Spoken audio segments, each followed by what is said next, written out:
Municipal Egbo Federation sa lungsod sa Tampilisan ug Leon Postigo gimugna ang dugang detalye sa aeronato gikan sa report ni Lorvic Cabilib.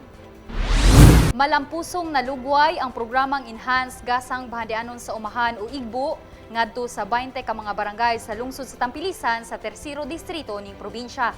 Nini gimugna ang Municipal Igbo Federation sa mga naorganisar nga asosasyon sa Igbo pinaagi sa General Assembly nga gipahigayon kaniadtong Setyembre 29 ning tuiga didto sa covered court sa Barangay Situbo sa maong lungsod. Ang kalihukan giduyugan mismo ni unang ginang sa probinsya Evelyn Tang Uy, ang kapikas ni Governor Roberto Uy, kinsa mo'y usa sa nagpaluyo ug hugot nga nagsuporta sa programang Igbo.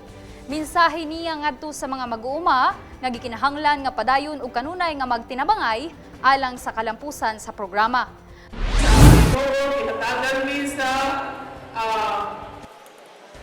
higayon na makatabang ninyo pinaagin sa atong mga technician, agriculturist, kaya wala sila kung saan na mo pag-implement ni. Naasa mo ang una-una, pero ang gawa naasa inyo kung naapod nila o dilit na magtinabangay, wala'y mahitabo. So the success of this program lies on your effort.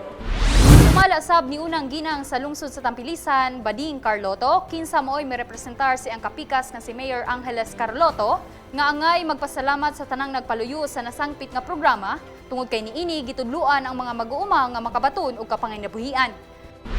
Pero daghan kayong salamat kay ning one mo ning apil mo sa Igbo 20 ka barangay ma-organize na sila. Daghan kayong salamat sa mga technicians nga nitabang sa mga barangay na mahimong malampuson ang Igbo. Ibaluan nga sa kinatibuk-an, mikita na og dulan 2 million ang mga asosasyon sa mag-uuma sa Igbo sa Tampilisan. Mitambong sab sa maong kalihukan si Vice Mayor Henrico Kaukulan o pipila kasangguniang bayan members. Sa laing bahin, gimugna na sab ang Municipal Igbo Federation sa mga asosasyon sa mag-uuma sa lungsod sa Leon Postigo kaniadtong Setyembre 30 ning tuiga diin kini giduyugan gihapon ni unang ginang Belen Uy. Magpabiling updated sa mga pinakaulahing kalambuan ning atong probinsya. I-like o i-follow ang among Facebook page ug mag-subscribe sa among YouTube channel. Kini ang Egbo Agri-Balita, Lady Mariluya alang sa Zamboanga del Norte Provincial News Network. Ang dapig sa kamatuuran, duyog sa kalambuan.